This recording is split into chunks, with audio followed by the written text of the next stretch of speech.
कोकणची आठवण आली की डोळ्यासमोर उभं राहतं ते हिरवगार निसर्ग, समुद्राचा गार वारा आणि घरभर दरवळणारा मालवणी वड्यांचा सुगंध. आजची ही रेसिपी फक्त वड्यांची नाही, तर आपल्या आईच्या मायेची, आजीच्या हातच्या चवीची आणि बालपणीच्या सुंदर आठवणीची आहे. तर नमस्कार, नम्रताज रेसिपीमध्ये आपले खूप खूप स्वागत. तर आज आपण बनवणार आहोत अस्सल मालवणी वडे. हे वडे तुम्ही चहाबरोबर खाऊ शकता किंवा व्हेज नॉनव्हेज कशाबरोबरही खाऊ शकता. फारच अप्रतिम असे लागतात. साध्या सोप्या पद्धतीने इथे मी रेसिपी शेअर करत आहे, तेव्हा व्हिडिओ पूर्णपणे पहा. चला तर मग जास्त वेळ न घालवता आता आपण रेसिपीला सुरुवात करूया. तर मालवणी वडे बनवण्यासाठी इथे मी 1 वाटी वड्याचे पीठ घेतले आहे, जे मार्केटमध्ये सहज उपलब्ध असते. हे घरगुती पीठ मी बनवले आहे. तुम्ही मार्केटमध्ये जे मिळते तेही घेऊ शकता. मालवणी वडे पीठ सहज उपलब्ध असते. आता लगेचच आपण हे पीठ व्यवस्थितपणे अशा प्रकारे पसरवून घेतल्यावर इथे गॅसवर 1 वाटी पाणी मी गरम करत ठेवले आहे. आता त्यात आपण चिमूटभर हळद आणि त्याचबरोबर चवीनुसार मीठ घालूया. पाणी व्यवस्थितपणे उकळून घ्यायचे आहे. गॅस इथे मिडियमच ठेवायचा आहे. सर्व जिन्नस व्यवस्थितपणे अशा प्रकारे ढवळून पाण्यात घ्यायचे आहे. पाहू शकता साधारणतः 2 ते 3 मिनिटांनंतर पाण्याला दणदणीत उकळी आली आहे. अशा प्रकारे अगदी दणदणीत उकळी आल्यावर लगेचच आपण गॅस बंद करूया आणि हे गरमागरम पाणी जे आपण वड्याचे पीठ अशा प्रकारे पसरून घेतले आहे वरातीमध्ये, त्यामध्ये थोडे थोडे करून घालूया आणि कलत्याने व्यवस्थितपणे एकजीव करून घेऊया. अशा प्रकारे थोडे थोडे पाणी घालायचे आहे. एकाच वेळेस जर पाणी घातले तर पीठ पातळ होण्याची शक्यता असते.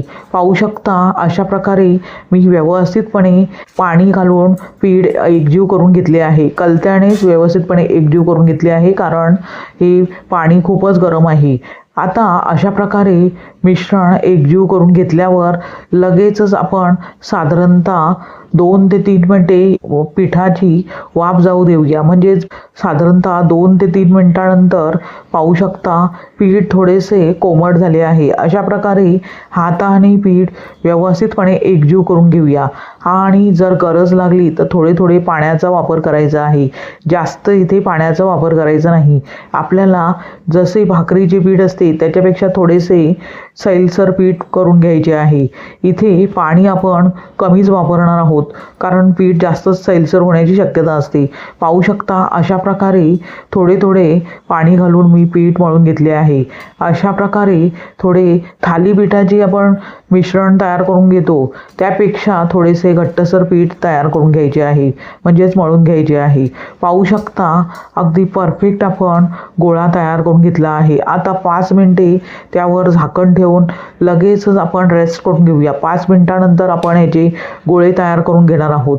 आता 5 मिनिटानंतर पीठ व्यवस्थितपणे रेस्ट करून घेतल्यावर भांड्यावरील झाकण काढून बघूया. पाहू शकता पीठ अगदी व्यवस्थित मुरले आहे. लगेचच त्याचे गोळे करून घेऊया. इथे लिंबा एवढे मी गोळे तयार करून घेत आहे, म्हणजे मीडियम साईजचे वडे बनवणार आहे. तुम्ही तुमच्या आवडीनुसार जसे छोटे मोठे जसे तुम्हाला हवे आहेत त्याप्रमाणे गोळे तयार करून घेऊ शकता. पाहू शकता सर्व पिठाचे मी गोळे तयार करून घेतले आहेत. आता लगेचच आपण वडे थापून घेऊया. त्यासाठी पोळपाटावर अशा प्रकारे प्लास्टिकची पिशवी मी ठेवली आहे. प्लास्टिकच्या पिशवीचा किंवा बटर पेपरचा वापर करायचा आहे. त्यावर थोडेसे तेल लावून नंतर गोळा घेऊन एकसारखा करून अशा प्रकारे अंगठ्याचा जो खालील भाग असतो त्याने व्यवस्थितपणे एकसारखा वडा थापून घ्यायचा आहे. पाहू शकता परफेक्ट असा वडा आपण थापून घेतला आहे. आता लगेचच इथे मी तेलही गरम करून घेतले आहे. तेल मीडियम गॅस करून गरम करून घ्यायचे आहे. पाहू शकता तेल व्यवस्थितपणे गरम करून मी घेतले आहे, म्हणजेच त्यातील जे आपण वड्याचे पीठ घातले आहे ते अगदी सहजतेने वरती आले आहे. तेल व्यवस्थितपणे गरम झाले आहे. लगेचच वडा त्यामध्ये सोडूया आणि आपण मीडियम गॅसवर हा वडा तळून घेणार आहोत. प्रथम वड्याला तळून घेत असताना अजिबात झारा लावायचा नाही. वडा तेलात सोडल्यावर थोडा वरती आला आणि एक समान रंगावर आलटून पालटून व्यवस्थितपणे तळून घ्यायचा आहे.